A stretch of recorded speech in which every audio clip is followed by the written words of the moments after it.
Olá, seja muito bem-vindo à Escola Biblicast. Quem vos fala é o professor Roberto Penha.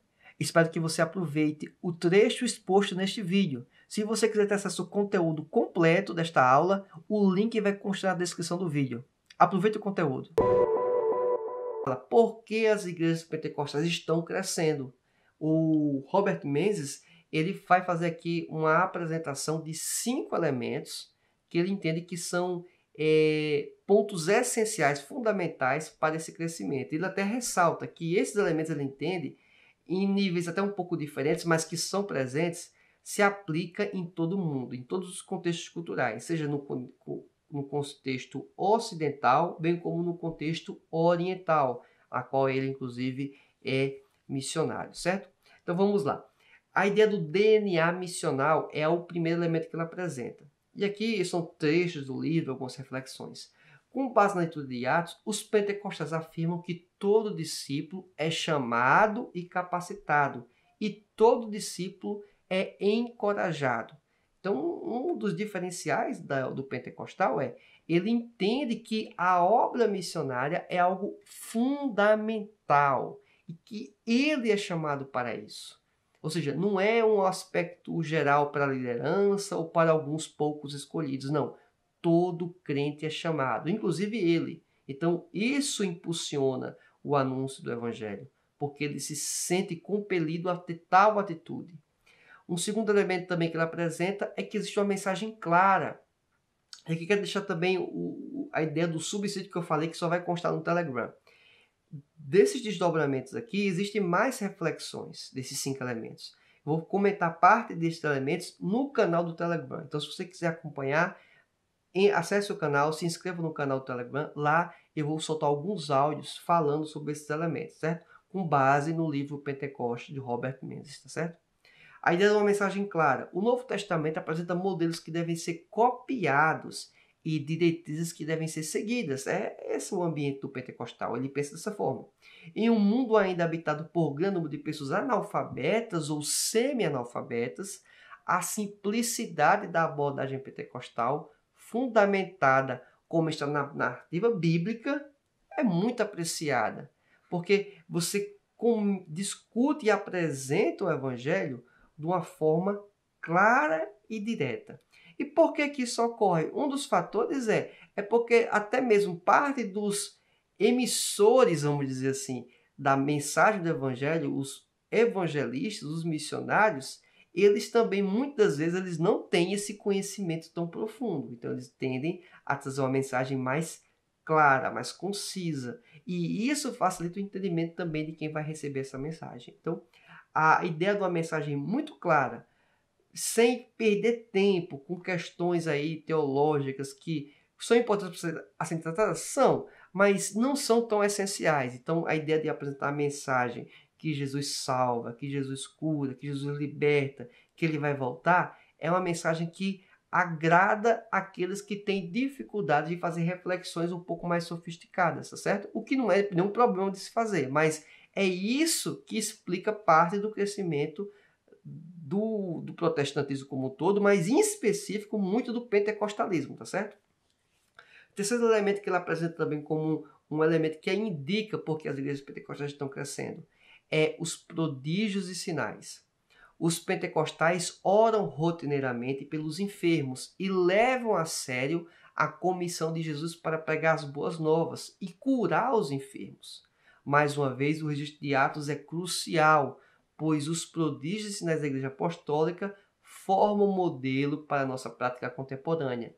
E aí também o Robert Menzies ele apresenta a ideia das igrejas pentecostais em relação às não pentecostais. Ele fala que muitas das igrejas não pentecostais se baseiam muito nos textos paulinos como referência, o que não é nenhum problema, lógico. Mas eles desprezam ou rogam ou colocam a teologia lucana como uma espécie de não teologia, na verdade, sim como um relato histórico.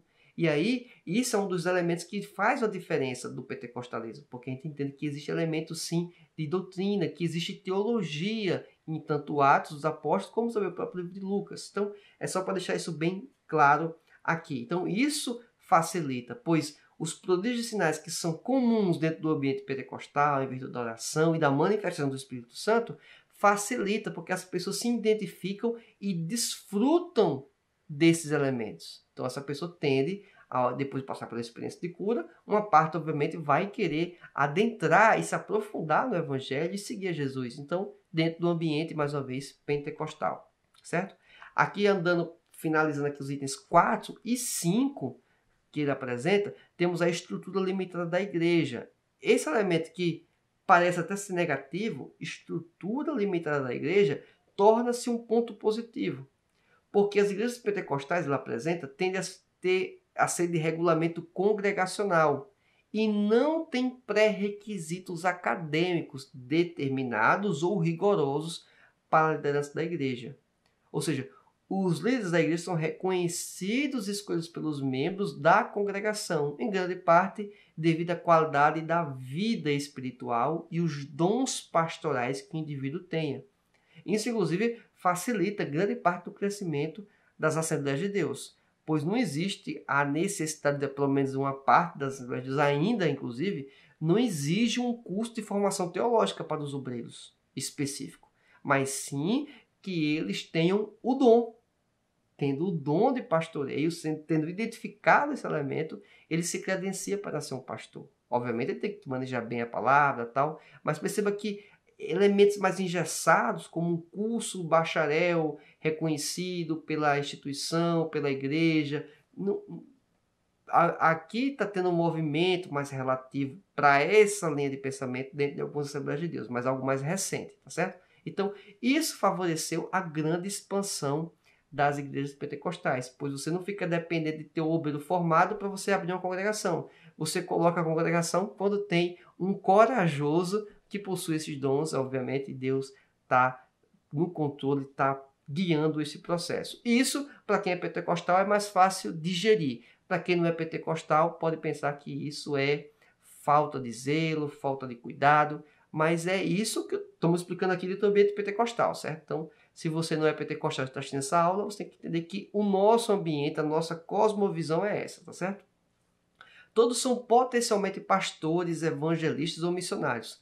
Quantos cultos eu participei quando era um pouco mais jovem, de dizer, olha, você pode ser pastor, você pode ser um missionário. E quando eu falo você, é tipo o pregador falando, o pastor falando para os jovens da igreja como todos. Olha, você pode ser essa função, você pode assumir isso aqui, você pode ser pastor amanhã aqui no meu lugar.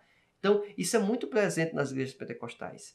E isso impulsiona o indivíduo para buscar e atingir, obviamente, a obra missionária. Ele se sente corresponsável, a responsabilidade sobre ele, inclusive, ele entende que é maior do que o que é não pentecostal. Estou só falando nessa comparação, tá certo? A igreja é, afinal de contas, uma comunidade de profetas inspirados pelo Espírito. É essa a perspectiva que ela apresenta e faz todo sentido, certo? Acompanha aqui o pensamento do Robert Menzies. Finalizando aqui, o quinto elemento é o destaque na experiência. Embora os pentecostais sempre tenham sido o povo da Bíblia e estejam comprometidos com a Bíblia, também estão prontos a enfatizar que as mesmas experiências que moldaram a vida da igreja primitiva estão disponíveis hoje. Ou seja, os cultos pentecostais, eles também ali apresentam, são raramente maçantes, porque tem essa dinâmica, né? Não existe um engessamento, ou pelo menos se existe, ele é relativamente reduzido, porque existe a permissão ou a possibilidade de desfrutarmos das experiências dos dons espirituais, obviamente respeitando o padrão de ordem e de essência, respeitando inclusive os princípios que nós já estudamos aqui nas lições bíblicas passadas sobre o uso dos dons. Então, fica bem em evidência isso, tá certo? Imagino que esse conteúdo foi bastante útil para você. Então, além do like, se inscreva no canal e marque a opção todas as notificações. Assim você vai ser comunicado toda vez que eu postar materiais semelhantes a este que vão agregar em muito para o seu conhecimento. Se você quiser acessar o conteúdo completo desta aula, o link vai constar na descrição do vídeo. Aguardo você na nossa próxima aula. Que Deus te abençoe e até mais. Tchau!